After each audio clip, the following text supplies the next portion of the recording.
حضرت آدم علیہ السلام فرماتے ہیں کہ جب جنت سے نکال کے اما ہوا اور ان کو پھینکا گیا تو ایک ستارے کے مانند کہکشاں میں ایک ستارہ چمک رہا تھا.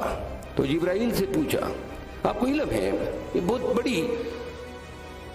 پھر اسلام میں اب جن لوگوں نے تاریخ پڑھی ہے, خلفائے راشدین کے بعد امیوں کا زمانہ آتا ہے. حضرت امیر معاویہ اس کے بانی تھے, اس کے بعد اس کا بیٹا یزید, پھر معاویہ ثانی, پھر مروان بن حکم, پھر عبد الملک بن مروان, پھر ولید بن عبد الملک, پھر سلیمان بن عبد الملک, پھر شام بن عبد الملک, پھر حضرت عمر بن عبد العزیز, اور جاتے جاتے 38. پھر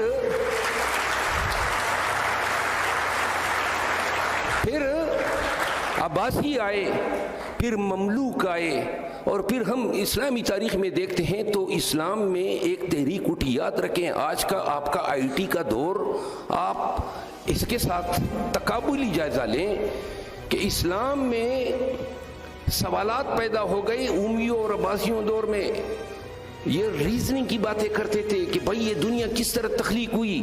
اب جب آپ انجیل پڑھتے ہیں تو انجیل کی پہلی 3 آیاتیں کیا کہتی ہیں کہ پھو پھٹی, روشنی پھیلی, اور جس کو ہم کہتے ہیں بگ بینگ تھیوری, اور دڑانگ کے ساتھ تخلیق کائنات ہوئی. یعنی کہ اندھیرا تھا, اندھیرے میں پھو پھٹی.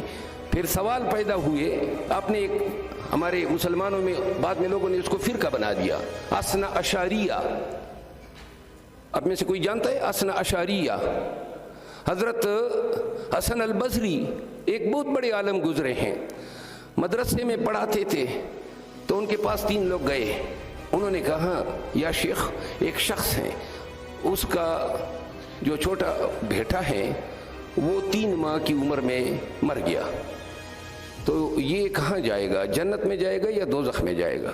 تو حضرت حسن البصری نے فرمایا کہ حضرت اللہ تعالیٰ نے تو اپنی ربوبیت کی قسم کہا کہ یہ قرآن میں وعدہ کیا ہے. عنکبوت, سورہ عنکبوت کا حوالہ دیا کہ جو انفینسی میں those who die in infancy will act as a redeemers for their parents, یعنی اپنے والدین کے لیے وہ وکیل ہوں گے بروز محشر. تو لہذا خود تو جنت جائیں گے, والدین کا بھی وسیلہ بنیں گے. دوسرا سوال, وہ دوسرا بیٹا ہے 30 سال کی عمر میں دنیا کے جہاں کا گند کیا, شرک کیا, قتل کیا, فساد کیا, فتنہ کیا, وہ کہاں جائے گا؟ انہوں نے کہا کہ اللہ تعالیٰ نے تو باقاعدہ عہد کیا ہے کہ گناہوں میں سے میں شرک کی معافی نہیں دے سکتا ہوں, تو لہذا جو شرک کرے گا وہ جائے گا دوزخ میں. انہوں نے کہا وہ تیسرا ہے, اور اس نے ساری زندگی پیغمبر اسلام کے بتائی ہوئے راستوں پہ سفر کی, تو وہ شخص کدھر جائے گا؟ انہوں نے کہا اللہ تعالیٰ نے سورہ المائدہ میں, سورہ عرفات میں اور سورہ نوح میں بار بار وعدہ کیا ہے کہ جو اللہ کے بتائے ہوئے راستے پہ اور سنت نبوی پہ اپنی لائف گزارے گا اس کو جنت سے نوازا جائے گا. تو انہوں نے کہا حضرت اب یہ ذرا توجہ دیں کہ یہ جو درمیان والا بیٹا ہے وہ اگر کہہ دے کہ یا خدا مجھے بھی 3 ماہ کا ہو کے مار دیا ہوتا, میں کم از کم دوزخ تو نہ جاتا. 30 سال آپ نے زندہ رکھا, مجھ سے شرک بھی کروایا, مجھ سے گناہ بھی سرزد ہوئے, اور اب کہتے ہیں کہ دوزخ میں سڑو. تو جو 3 ماہ کا میرا بھائی تھا جو بغیر کچھ کیے مر گیا, آپ کہتے ہیں وہ جنت میں جائے گا. تو اس وقت حسن البصری کا ایک شاگرد تھا, اس کا نام تھا واصل ابن عطا. وہ کھڑا ہو گیا اور اس نے کہا کہ یا شیخ اس سوال کا جواب میں دیتا ہوں. انہوں نے کہا نہیں, خاموش ہو. انہوں نے کہا نہیں میں جواب دینا چاہتا ہوں. انہوں نے کہا نہیں آپ نہیں دیں گے. تو واصل ابن عطا کھڑا ہوا اور وہ نکل گیا مدرسے سے. تو جب وہ نکلا تو اس نے ایک فکرہ کہا اتذل انا, یعنی ہی سیڈڈ فرام اس, یہ ہم سے چلا گیا.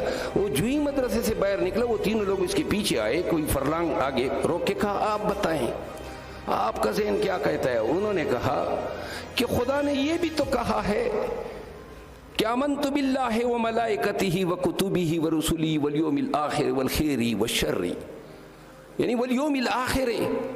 اللہ تو کہتا ہے نا کہ جب آپ کی ارواح یہاں سے چلی جاتی ہیں, جب تک یوم اخیرت نہیں آئے گی آپ کے اعمال کا میزان ہوگا ہی نہیں, تو کس طرح بغیر روز آخرت کے فیصلے کے آپ ابھی سے کسی کو فتوے دے رہے ہیں، نواز رہے ہیں کہ تمہیں عذاب قبر ملے گا، تمہیں دوزخ ملے گی، تمہیں ہو سکتا ہے اللہ تعالیٰ جو ہیں وہ مثال دی کہ ابراہیم ابن ادم اور اصحاب کہف کے کتے کی مثال دی۔ امید ہے آپ لوگ یہ سارے واقعات سمجھتے ہیں کیونکہ یہ اسلامی تاریخ ہے ہماری۔ انہوں نے کہا ہو سکتا ہے اللہ اس کے توفیل، یا آپ کے خاندان میں کوئی حافظ قرآن ہو گیا۔ یہ ساری باتیں اسلام نے ریزننگ کا درس اس زمانے سے شروع کیا جب حضور کریم قرآن کریم کی آیاتیں جب ان پہ نازل ہوتی تھی تو وہ بیان کیا کرتے تھے۔